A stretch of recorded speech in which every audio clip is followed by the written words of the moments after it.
What is going on, YouTube? I wanted to do a fun video today doing a price comparison of some of those rare and expensive Super Nintendo games that were released onto the Super Nintendo Classic Mini.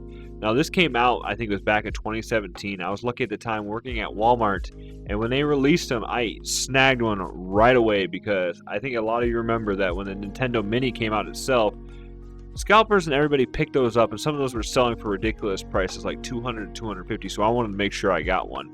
And what we're going to do is we're just going to kind of, like I said, we're going to look at a little bit of information on it, look at some of the price comparisons, and see if this really did alter anything to do with the pricing. So like I said, this came out in 2017 to 2018. It was released in the US for about $80. It was also the first release of Star Fox 2, so we did not actually ever see this game, especially here in the US. So this was kind of a fun little side thing to do. The best part about this was it was HDMI display, 720p, 60 hertz, and it looked absolutely amazing. And you can also add scan lines and do all the it was a plug and play, guys. That was amazing. Before a lot of these kind of retro Pis, Raspberry Pis and stuff took over, this was it.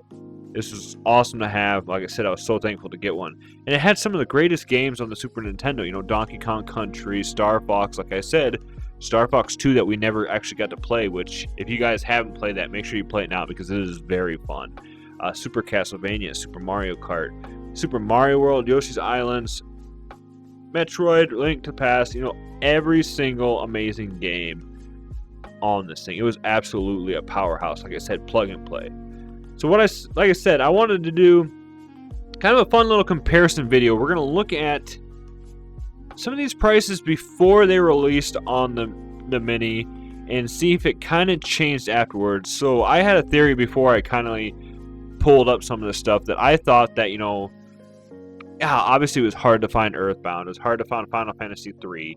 And some of those games were getting to be a little up there in price. So when it was released and they were easily accessible, didn't affect the pricing. So, of course, one of the first things we're going to look at is Earthbound.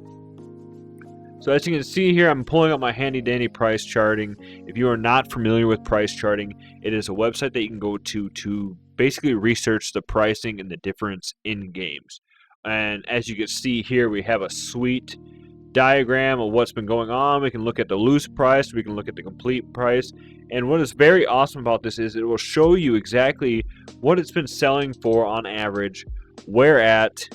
As you can see over here, we have, you know, the eBay listings that it was sold for loose, $274, $250, $350, etc., etc.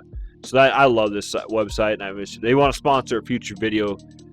Reach out to me, guys. I'd love to do it. But let's see. Currently, Earthbound goes for about $320. Now, we talked about back in 2017 when this SNES Classic was released. So that would have been September right here.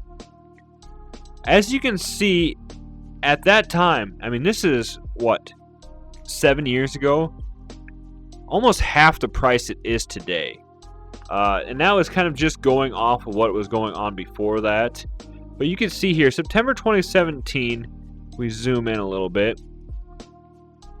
We kind of seen a dip off for a short amount of time.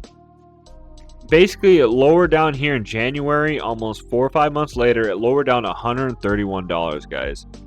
Now, at the time, I was actually looking for a copy of Earthbound, but I did not have a good job like I do now, and I could not afford it. Now, I'm obviously kicking myself in the rear for not betting it. But we could see that over a few months after the SNES Mini was released, we did see kind of a little drop-off in price, but honestly, not enough probably to grant this experiment to go for this. I mean, it kind of leveled back out. It wasn't until right here that, obviously, I think 2020 when COVID and stuff hit and the game prices got ridiculous, it spiked all the way up to almost $300 and so forth. Now, let's go ahead and look at another classic that I like that's actually kind of a more expensive game sometimes. But we have Super Mario RPG.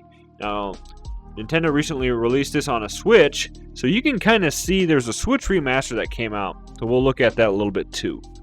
But back in 2017, it would have been September right here. We did see kind of it stay level for a few months. But then around 2019, it actually dropped down to about $35, which is half of what it's worth now. And it stayed there for a little while until about June of 2020. So once again, we've talked about the COVID prices, and we talked about some of that other stuff. But as you can see, once COVID kind of hit, it really started to spike up, guys. And like I said, we've all experienced those extreme prices when that happened. But a few months ago, they released Super Mario RPG on the Switch, the remaster and stuff like that. And you can see that it dramatically dropped the price off. So back in, it looks like it peaked at $105. Wow. And over the span of a few months, it dropped all the way down to $60. So $40 difference over about a year or so. Let's go ahead and look at Final Fantasy III. It's one of my favorite RPGs of all time. So back in 2017, September, when this was released, kind of the same thing. We saw a few months of it about the same price, and then we saw a dip right here down to one of its lowest points of $32. And then it just kind of went back to normal. And then once COVID, once again, kind of took off, the pricing of it shot up. Like I said, this is amazing RPG, one of my favorite Final Fantasy games. Let's go ahead and check one more. In the Contra 3, this was kind of an oddball that I wanted to throw in here. Now, Contra is a well-known name in retro gaming, and they actually recently, I think, released kind of a little adventure game that people seem to enjoy. I've always been not really a huge Contra fan, but I still respect the franchise. You know, I'm not, besides kind of Dark Souls and Elden Ring, I'm not one of those get good kind of gamers where if I can't beat certain stuff, I give up. So looks like, yeah, this one is definitely, it just held its value. It's been mediocre, staying the same. Currently loose pricing at about $40. Back in September when the mini was released, it was $34, and it just kind of jumped around from there. Actually, it did pummel right down here to its lowest price about a year later. Yeah, about $25. But yeah, as you can see, this was a great console, and everything about that. I actually love this thing. Now, unlike there was a limited amount released. I think if we want, actually, let's go back here quick. I want to check one more thing. So we can go back to price charting and see if they have the SNES Mini Classic on here. If it'll actually list it. So it's listing the PAL one. Let's try it. Okay. I don't know if we can find. So it's showing just the. Oh, there. Oh, I'm blind. Here's the US one that I personally got. So it's still selling for about $75. So it's actually depreciated in value. I think what we say it was going $80. So yeah, I think they released a decent amount of these. They didn't kind of hold back. I don't think they thought that the NES Classic Mini was going to be so popular, but it was. It was extremely popular, and they actually had to re-release it, basically a variation of it later on because the demand was so high. And I was able to luckily pick up one of those ones because they were massively produced. So I think they picked up. I think and that probably also was a good reason why we did see some dips in prices, because it was readily available to the consumers. It was all over the place. If you guys would like to, I'd actually down the road think about doing the Nintendo Classic Mini and see if some of those games that were on there really affected it. And then one more thing about this, so that the thing that I loved about mine was, we talk about emulation and stuff on this YouTube channel. I talk about it in other variations too. I mean, it's fun. I'm fine with it. Some people are fine with it, but it is very easy to hack that the Super Nintendo Classic and put a bunch of games on it. I think the one I have, it has up to 60, 70, almost 100 games. I put some other expensive ones like Chrono Trigger and stuff on it.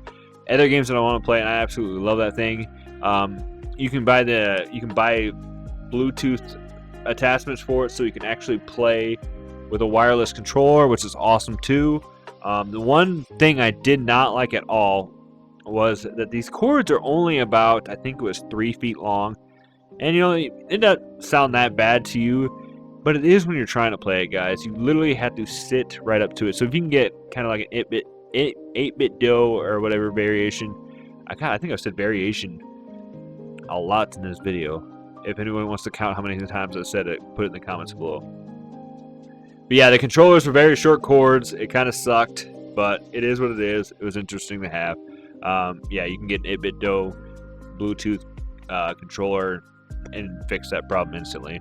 But I want to know what you guys thought about this video. Do you think that something other consoles like this that might get released down the road really affect the pricing of it? Do you think it has a positive or a negative effect? Because like I said, I originally assumed that when these minis were released, it was going to actually put the pricing of the actual games down because you could play it on other platforms, so they weren't as much in demand. Now, obviously, physical media reigns superior, and it's always better to have the physical media variation because they can never take that away from you. But it was cool still to see it on these things. So I want to know in the comments below, did you guys actually play Star Fox 2? Like I said, it was a fun little bit game that we didn't ever get released here. And if you haven't, what was some of your favorite games that were on the SNES Classic Mini? Whether you had it or not, what was some of those games that we talked about earlier that was your favorite to play? With that being said, guys, thank you so much for watching this. I hope you enjoyed this different kind of video. I really love sometimes doing these pricing analyst videos and seeing what you guys think about it. So if you enjoyed this, please let me know in the comments below. Make sure you guys check out the Super Retro Force and all my fellow Super Retro Force members. They are in the description below. You can see each one of their channel as well as the actual Super Retro Force channel. With that being said, guys, as always, stay retro, my friends, and I will see you in the next video. Have a great day, guys. Super Retro Force.